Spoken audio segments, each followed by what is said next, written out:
I wasn't supposed to be in that lecture hall after midnight. Not because of rules, but because of what people said about that room. I didn't believe any of it. Until the night the door locked, and something inside that room realized I was there. It started during midterms, probably the worst time of the semester for any university student. Sleep schedules were destroyed, everyone was stressed, and finding a quiet place to study felt almost impossible. I had an important exam the next morning. Not just any exam, this one basically determined whether I passed the course or not. So yeah, I was desperate. My dorm was loud. The library was packed. Even the common areas were full of people talking, laughing, or just existing loudly enough to break my focus. That's when I remembered something. There was an old lecture hall in the humanities building, one that barely anyone used anymore. I had only been there once, during my first semester. It was big, quiet, and kind of isolated from the rest of campus. Perfect. The only weird thing was that people avoided it at night. I had heard a few rumors here and there, typical university ghost stories. Something about a professor, late night lectures, and an incident that happened years ago. But honestly, I never paid attention. Every campus has stories like that, and I wasn't the kind of person who believed in that stuff. Looking back, I really wish I did. By the time I reached the humanities building, it was almost midnight. The campus was quiet. Not completely empty, but quiet enough that every sound felt louder than usual. The building itself looked different at night. During the day, it was just another academic block. But now, the windows were dark. The hallways barely lit, and the silence felt heavy. Still, I pushed the main door open and stepped inside. The sound echoed louder than it should have. Thud. I paused for a second. Something about that sound didn't feel right, but I ignored it. I told myself I was just tired. The hallway leading to the lecture hall was long and dimly lit. Some of the ceiling lights were flickering. Others were completely off. As I walked, my footsteps echoed through the corridor. Step, step, step. It felt like the kind of place where even a whisper would carry forever. Halfway down the hallway, I noticed something. One of the classroom doors was slightly open. That wasn't unusual by itself. But as I passed it, I swear I heard something inside. Like a chair moving, I stopped, listened. Silence. I slowly pushed the door open. The room was empty. Chairs stacked. Lights off. Nothing. I stood there for a few seconds, then shook my head and kept walking. I just wanted to study. When I finally reached the lecture hall, the door was closed. I grabbed the handle and pushed. It opened easily. Inside, it was exactly how I remembered. Rows of seats. A large chalkboard at the front. A podium. And complete silence.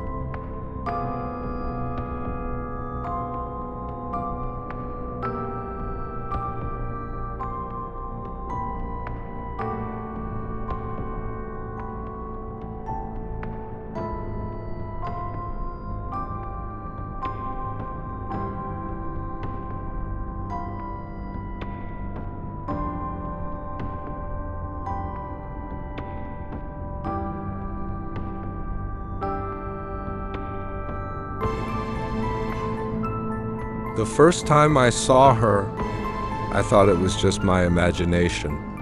The second time, I thought I was losing my mind. But the third time, I realized she wasn't in my room. She was inside the mirror. I moved into that dorm during my second year. It wasn't my first choice. Actually, it was probably my last.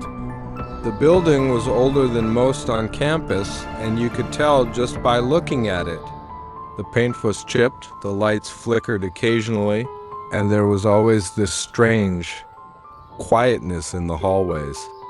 But it was cheap, and at that time, that's all that mattered. My roommate hadn't arrived yet, so for the first few days, I was alone. At first, everything felt normal, uncomfortable, but normal. Until the third night, it was late, around 1 a.m. I was in the bathroom brushing my teeth, half asleep, staring into the mirror. That's when I noticed it. Behind me, in the reflection, something moved, just slightly, like a shadow shifting. I turned around immediately. Nothing. The room was empty. I stood there for a few seconds, staring. Then I laughed it off. Just tired, I told myself. And honestly, that made sense. IT starts again the next night. It happened again. Same time. Same place. This time I was washing my face.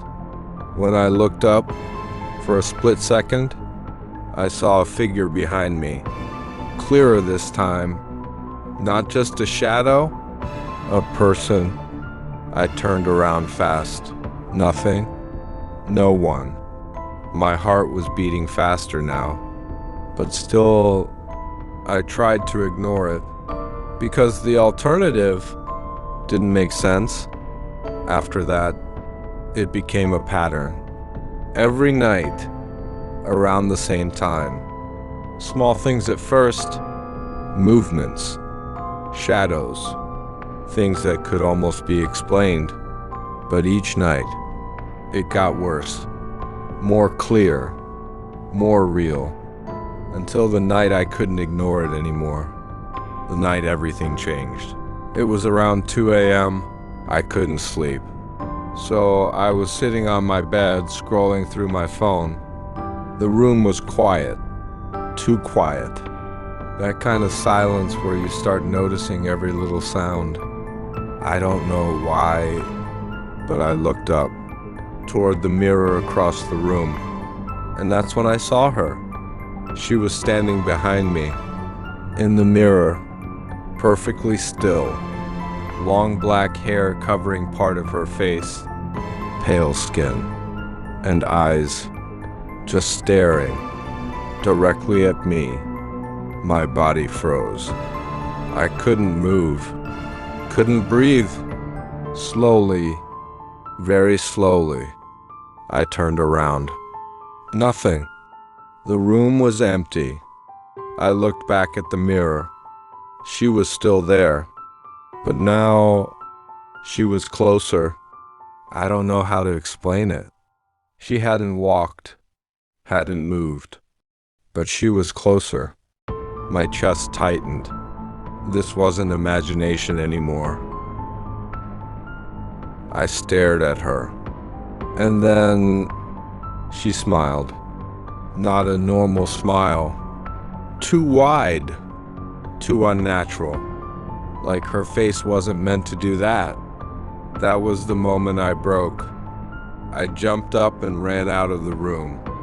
The hallway lights were flickering as I stepped out. I didn't care. I just stood there, trying to breathe, trying to process what I had just seen. That's when I heard it. From inside my room, a sound. Soft, like something tapping on glass. Tap, tap, tap. My stomach dropped. I slowly looked back at the door. I didn't want to open it, but I had to. I stepped closer and pushed it open. The room looked normal, too normal. I stepped inside carefully. Everything was in place until I looked at the mirror. There was something written on it from the inside, like someone had written it from behind the glass. 3 words, "Let me out." I didn't stay another second. I grabbed my keys and left. I spent the rest of the night in a 24/7 cafe near campus. I didn't sleep. Didn't even sit properly. I just kept thinking about that message. The roommate arrives the next day. My roommate finally arrived. I told him everything. At first, he didn't say anything. He just listened, quietly. Then he looked at me and said something that made everything worse. "You've seen her too?" The truth. I felt my stomach drop. "What do you mean?" He hesitated, then said, "The girl who lived here before, she wasn't normal. She used to say there was someone inside the mirror watching her." I couldn't speak. He continued, "One night, she disappeared. No signs of leaving. No evidence, just gone. I moved out that same week. But sometimes, when I look into a mirror, I don't look for my reflection anymore. I look to make sure she's not there."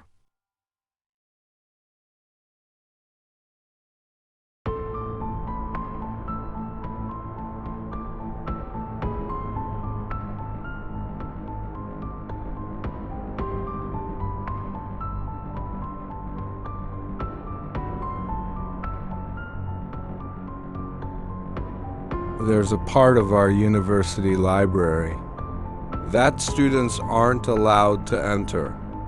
No one ever questioned why until I did, and I wish I never opened that door. Full story. Every university has that one place, a place that feels off. For us, it was the library basement. There was a door near the back of the first floor, metal, always closed, with a sign, "Authorized personnel only." No one really talked about it, but everyone knew you weren't supposed to go in. The night, it was during finals week. I was studying late, like most students, around midnight. The library started emptying out. By 12:30, it was almost completely quiet. That's when I noticed something strange. The basement door was slightly open. The decision, I had never seen it open before. Not once. I stood there for a few seconds, thinking I should have walked away.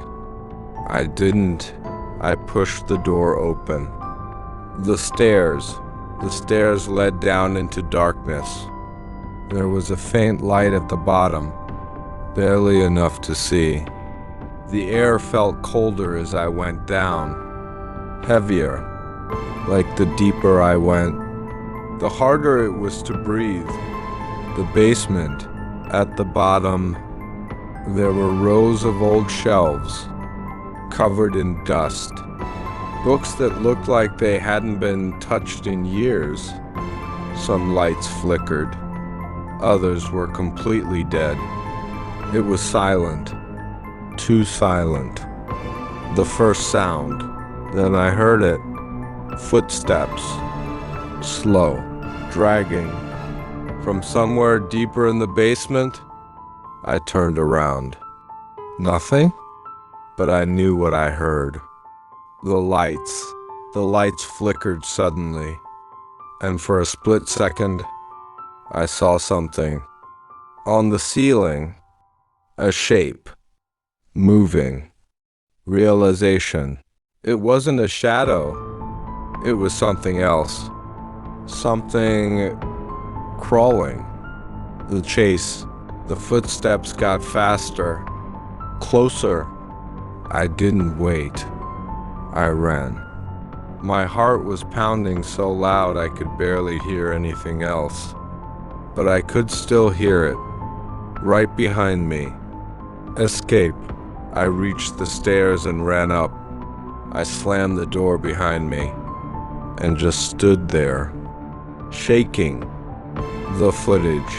The next day, I went to the security office. I needed to know. After some convincing, they showed me the footage. What I saw still doesn't make sense.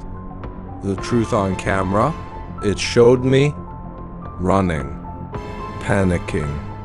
But behind me, there was something else. A figure, dark, distorted, crawling on all fours, on the ceiling, following me. Final line. The guard looked at me and said, "You're not the first one."